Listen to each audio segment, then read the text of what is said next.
Welcome to CarReg HQ, where you will find on an unassuming road on the way to Wolverhampton one of the UK's most respected, trusted, and one of the longest established personalised number plate dealers in the UK. And today I'm here to do a bit of a Q&A session with the founder, the man, and a very good friend of mine, Mr. Jason Wilkes.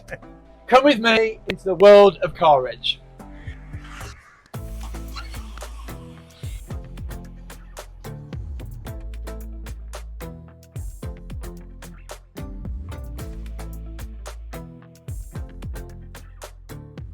So Jace, tell me exactly how it all started.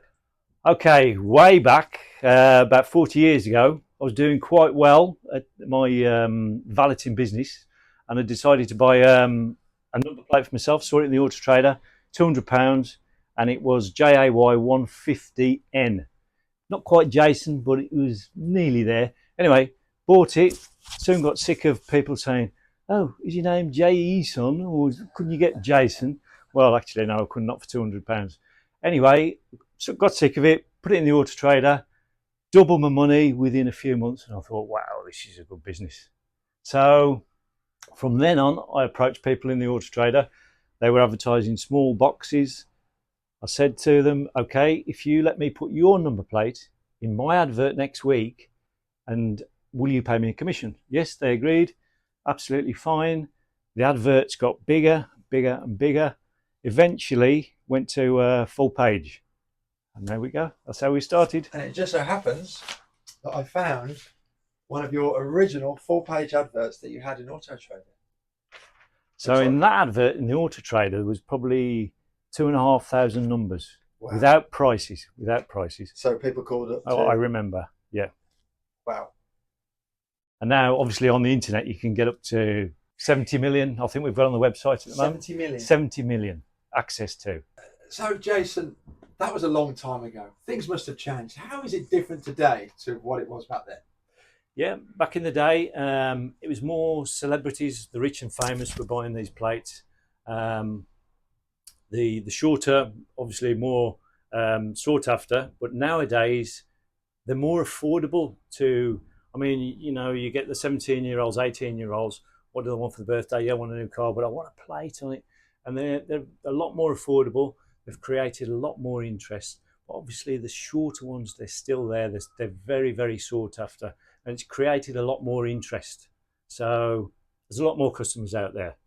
From your very humble beginnings, how has it changed over the years? Massively. Tell us about the very beginning. Back in the day, I had a 2-bed in Wolverhampton. Back bedroom, that was the office. Way before computers, way before you could send a text off your mobile phone. If you get Google, forget it. It was nowhere. Anyway, so we used to use an ABC phone book. So we used to run my finger, Mr. Somebody wants an L. So you'd flick to L. That's how we go. That's how we find an L reg. Okay. But when computers did come in, we had a program called Q&A, and this was on MS-DOS. Do you remember MS-DOS? I remember it well. Fantastic. But at the time, it worked. It was fast. We used to come back with the answers much quicker than these file effects. Like a database kind of, early database stuff. Fantastic. Yeah. And then, the internet came, fax machines. We remember fax machines. I had Fax 1M actually on a company van back in the day. Is that any worth anything anymore? Well, yeah, I suppose all worth something, Des. So, Jace, big question. You touched on the internet just then. I know how the internet affected our business and it was game changing. Tell me how it changed for you and how the business evolved using the internet. Yeah, massive game changer. You either went with it or you got left behind. I jumped on it. You know, I'm into the tech anyway. But yeah, we had a domain name there. Personally yours. Clients used to call up and say to us, well, how can I find your website? And trying to spell out personally yours and give them the domain name, the website, so they could search our number plates on the website was very difficult. www.personally. So I think it used to go wrong a lot. The original personally yours on the Auto Trader app. So at that point, I decided, right, we need a new name, short, what we do. So that was Carreg, Carreg.co.uk, Carreg.com. I bought from a guy in California. And yeah, never look back. That is the name, that's the brand. And it's grown from there, really. How did you get it online? Because you used to use MS-DOS, you were saying, on your Right. database. Yeah, back in the day. Back in the day. How did you then think, oh no, I'm going to put it online? How did you learn how to do that? How did you know? It wasn't an easy thing to be doing, and trust me, I know all about that in the early 2000s. The same as yourself. There was a program called Front Page 98. So we used to create websites, only basic websites, but they were functional and they worked. And then we used to submit them. I used to submit them to Excite. Remember that? Excite, Yahoo, Ask Jeeves. All before Google. Or Google. Forget Google. Google wasn't even there. So you really were an early adopter. Yeah, I was there. I was on it. The missus used to say to me, "What are you doing on that computer all the time?" What do you think? I'm just tapping away. I'm building these websites, you know. So yeah, that's how we got flowing. So CarReg now, that's the brand. We're there, hopefully, and with all the new socials, we're embracing everything with the technology. Jace, you touched on social media. Tell me how social media is important to CarReg. Absolutely. Like I said about the internet way back when that started, you either embraced it, went with it, or you got left behind. Unfortunately, some dealers that didn't go with the internet, they're no longer trading, unfortunately. But yeah, social media. First, we had Facebook, Twitter, Instagram. I mean, Facebook's still very good, you know, for our age, Des. Speak for yourself. TikTok. When TikTok comes along, I'm thinking, oh, well, it's for kids, you know, singing karaoke or something like that. How wrong can I be?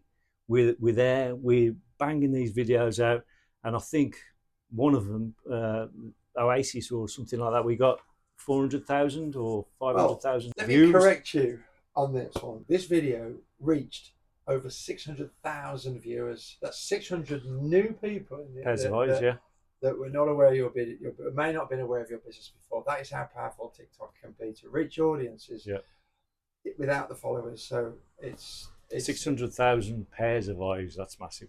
Jace, this is a question that we get asked a lot on social media. Right? You may not answer it, but I'll give it a go. Tell me, or tell the audience who are dying to know, what is the highest value number plate you've ever sold?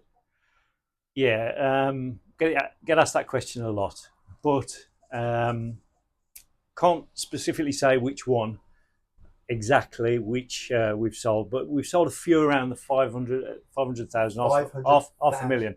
Yeah, I mean, there's others 3D over there that I think that's for quite a bit more than that. I'd say up for. This is in stock now. That's in stock. Yeah. Check it out on the website. It's yours today. A1. That's worth a lot more than that. And is that one of your stock plates as well? No, it's not. We've tried to buy that one, but no, it's not available just at the moment. Tell me about that one.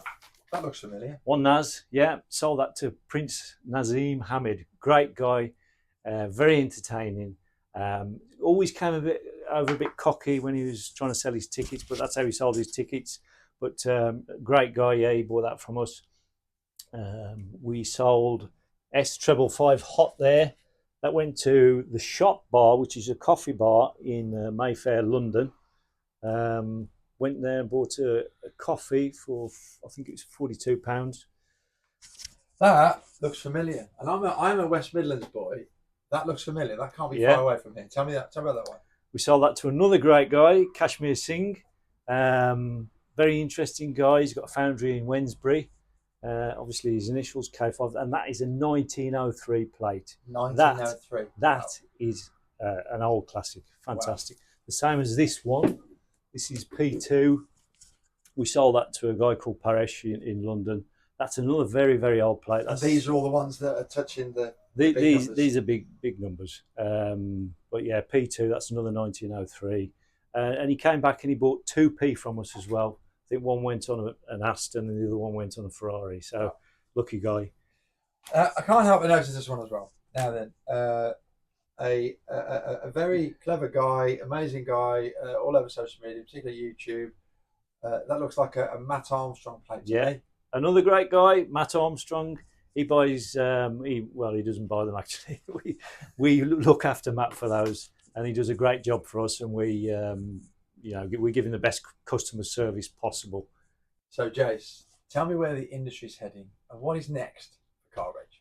The industry itself, I would say, it's going to flow through the same as it is. But for me, top of my list is AI.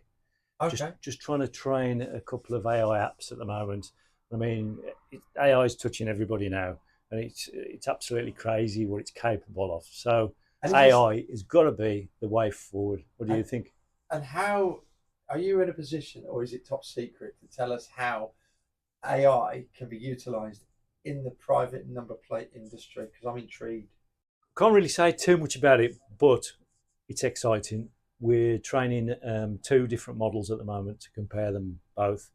And it's all to benefit the customer, to make that customer service snappy, just quality for the customer. If you could own any number plate in the world, what would it be? It'd have to be that one. Tell me why. A1, well, first letter of the alphabet, number 1. My father-in-law, my late father-in-law, Roy Palmer, he sold that to the Sultan of Brunei, or the Brunei royal family. They're not used anymore. So we have been in negotiations to try and buy them, but a lot of money. Good investment. Well, they're all good investments, but this one is a bit out of the reach at the moment. Jason, today you've used the word investment many times. Tell me how these are investments. For example, we've just listed a plate for a customer. It's T49. That was issued in Devon, but it was issued in Devon in the early 1900s.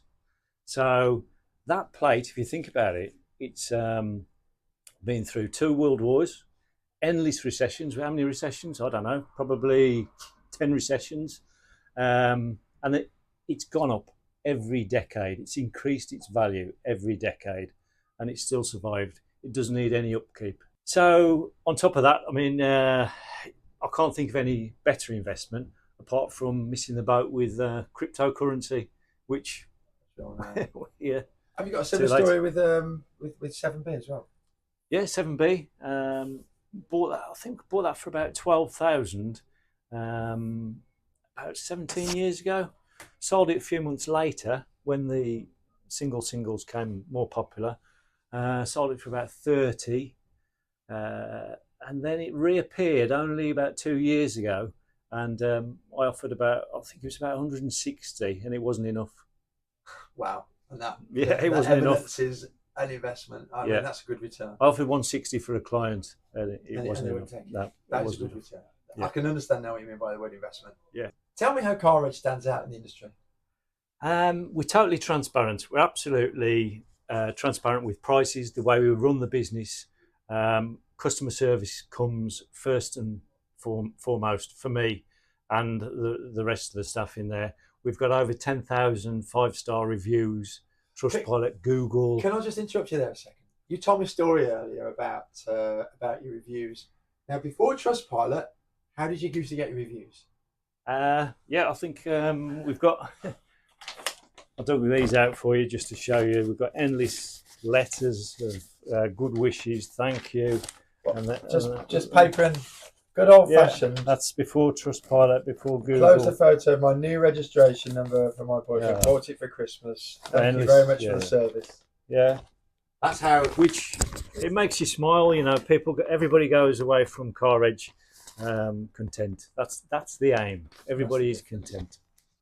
And I just want to show you the office and where all the magic happens. In particular, the guys that will look after you, that give you that extra customer service. In fact, I will start with probably the most important person in the business, which is also Jason's boss. And here we have the lovely Jo, which is Jason's wife, who I am going to say sold this was the very first number plate that Jo sold. Yeah. Perfect. And when was that? Oh gosh. 25 years. 25 years ago. 25 years ago. And on that note, I'm going to let Jo introduce the amazing team at CarReg away. Okay, so we've got Jordan over here. He's our latest recruit, and Jordan's been here coming up to a year now. Coming up to a year, yeah, 12 months. And we've got Russ. He's our manager. He's worked for us for 21 years. 21 years. Wow, part of the furniture Russes. And we've got Curtis over here, who's our assistant manager. And you've been here Just over 3 years. just over 3 years. And we've also got a couple of other staff that aren't actually in today. Mia's off on holiday. We've got Peter and we've got Bob. So, yep, these are all our friendly sales advisors. If you need any help with buying or selling a registration, contact one of these guys. Now, the wonderful Joe touched on the man here, Russell, who's been with the business for 21 years. So I couldn't let him get away without answering at least one of the questions. And there's one question which a lot of customers ask: what are the current trends? What are people buying? What are they buying it for? Anything and everything, really. It's normally for themselves or usually for gifts, especially the cheaper ones. They're great for gifts all year round, but Christmas is coming. Yeah, great for Christmas. We do a roaring trade at Christmas. People like to buy those for loved ones. And how do you add that little extra touch for Christmas gifting? They always have the number plates usually, and then they can wrap those up and put them under the tree. Or Nice. yeah, so that's always a nice touch to have. Cool. Thanks, Russ.